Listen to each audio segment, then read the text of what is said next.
લાખો રૂપિયાની છેતરપિંડી મામલે બનાસકાંઠાના વડગામ પાસે આવેલા મુક્તેશ્વર ધામમાં રહેતી સાધ્વી જયશ્રી ગીરી સામે ઠગાઈના કેસ તથા વધુ ચોંકાવનારા ખુલાસા થયા છે। ત્યારે સાધ્વીના ત્રાસથી અહીંના લોકો પણ પરેશાન હતા। આ તમામ ખુલાસા સંદેશ ન્યૂઝ દ્વારા કરવામાં આવ્યા છે, જ્યારે સંદેશ ન્યૂઝની ટીમ આ આશ્રમ સુધી પહોંચી છે। તો શું છે આ સાધ્વીની કહાની, જોઈએ આ અહેવાલમાં।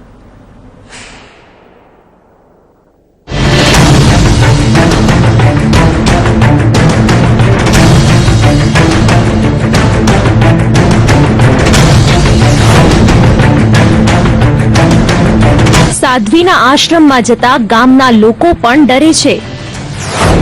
સંદેશ ન્યૂઝની ટીમ પહોંચી સાધ્વીના આશ્રમ સુધી। સંદેશ ન્યૂઝની ટીમ દ્વારા ગ્રાઉન્ડ ઝીરો રિપોર્ટ। શું છે આશ્રમનો ઇતિહાસ, કેવી રીતે આશ્રમ પર સાધ્વીએ મેળવ્યો કબજો।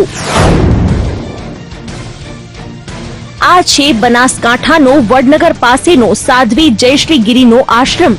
આમ તો આ જગ્યાનું નામ છે મુક્તેશ્વર મહાદેવ મંદિર। ડેમના કિનારે બનેલ આ મંદિર ઐતિહાસિક મંદિર છે। કહેવાય છે કે પાંડવોએ અહીં અટક કરી હતી અને આ એ જ તપભૂમિ છે। અહીં વર્ષો સાધુ રહેતા હતા, જેમાં સંજય ગીરી મહારાજ અહીંનો વહીવટ કરતા હતા। ત્યારે આજથી 2.5 વર્ષ પહેલા સંજયગીરી સાધુ અહીં આવેલા પાંડવોની ગુફામાં તપ કરતા હતા। એ જ ગુફામાંથી તેમની સળગેલી હાલતમાં લાશ મળી આવી હતી। ત્યારે આ ચર્ચાનો વિષય બન્યો હતો, કારણ કે અહીંના લોકો કહેતા હતા કે આશ્રમને પચાવી પાડવા માટે ગુફાની અંદર જ તેમની હત્યા કરી લાશ સળગાવવામાં આવી હતી। તો આવો જોઈએ એ ગુફા જ્યાં સાધુની હત્યા કરવામાં આવી હતી।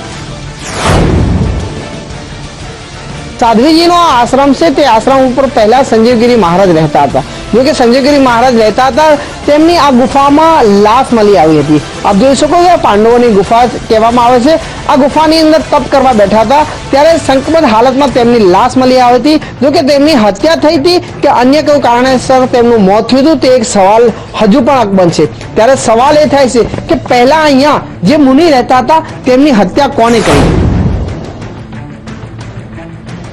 લોકો કહે છે કે સંજયગીરી મહારાજના મોત બાદ અહીંનું આ મંદિર અસામાજિક તત્વોનો અડ્ડો બની ગયું હતું।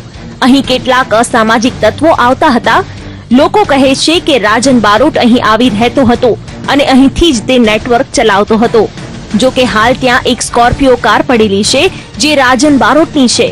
જરા જુઓ અહીંનો નજારો। पालनपुर पुलिस साध्वीजी ने धरपकड़ करी है। जो कि आ जग्या से साध्वीजी जो रहता था, जग्या नाम से मुक्तेश्वर महादेव।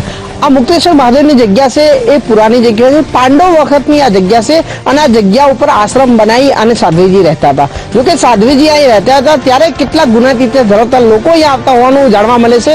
આ કાર પડેલી છે, જોઈ શકો છો આ કાર છે એ રાજન બારોટ નામના વ્યક્તિની આ કાર છે। ઘણા સમયથી અહીંયા આ કાર અહીંયા પડેલી છે। ત્યારે સવાલ એ થાય છે કે આ કાર કયા કારણે અહીંયા પડી છે। કહેવાય છે કે સાધ્વી છેલ્લા 10 વર્ષથી અહીં કબજો જમાવી બેઠા હતા। ત્યારે આસપાસના લોકો પણ અહીં આવતા ડરતા હતા। લોકો કહે છે કે તેઓ ધાર્મિક વિધિ માટે અહીં જતા તો સાધ્વી તેમને ધાર્મિક વિધિ પણ કરવા ન દેતા। અહીં બુટલેગરો અને અસામાજિક તત્વોનો અડ્ડો બની ગયો હતો, જેથી આસપાસની જનતા પણ અહીં આવતા ડરતી। જો કે આ બાબતે લોકોએ પોલીસને જાણ પણ કરી હતી, પરંતુ પોલીસ આ બાબતે આંખ આડા કાન કરી રહી હતી। આજુબાજુ જે બાળવા લોકો જતા, જે અમારો મુક્તેશ્વર જે પવિત્ર ધામ કહેવાતું, ત્યાં આગળ બાળવા જતા એકાદી બધાને બહુ અગ્નિ સંસ્કારમાં બંધ કરાયેલા, બહુ ત્રાસ કરેલો। એ માટે બધા લોકો પછી આ બાજુ આ સાઈડે આવીને બાળવા માંડે। હા, અમે તો આ સાઈડને દેખો તો પવિત્ર ધામ તરીકે મુક્તેશ્વર ઓળખવામાં આવે છે। તો અમે વર્ષોથી જતા, પણ આ સાધ્વીનો આશરે 10-15 વર્ષ પહેલાનો તે કબજો જમાવી દીધેલો છે। જગદીશપુરી કરીને એક મહંત હતા, એમનું પણ મર્ડર થઈ ગયેલું છે એવું અમને જાણવા મળેલું છે। અને કબજો જમાવી દીધેલો છે, મઠ ઉપર કોઈને કોઈ પ્રવેશ કરવા દેવામાં આવતો નથી। જો કે સંદેશ ન્યૂઝની ટીમ સાધ્વીના આશ્રમમાં પહોંચી હતી, ત્યારે આ આશ્રમ હાલ તો ખાલી હતો। માત્ર એક જ સેવક ચંદનસિંહ અહીં હાજર હતા, જે આ સાધ્વીની સાથે રહેતો।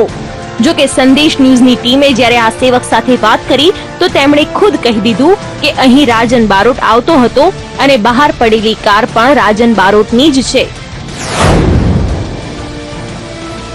એ ગાડી પાડી છે એ એક સેવકની જ છે. સેવકનું નામ તો મને એટલું ખબર છે કે રાજનભાઈ છે નામ. બાકી મને એટલું કે મને કહ્યું કે એટલો પૂરો ખ્યાલ નથી. જો કે પાલનપુર પોલીસે એક ફરિયાદના આધારે સાધ્વી જયશ્રી નંદગીરીની ધરપકડ કરી છે અને સોના સહિત કરોડો રૂપિયા મળી આવ્યા છે. ત્યારે જો પોલીસ વધુ તપાસ કરે તો કેટલાક જૂના રાઝ પણ બહાર આવી શકે છે. હારૂન નાગોરી, સંદેશ ન્યૂઝ, મહેસાણા.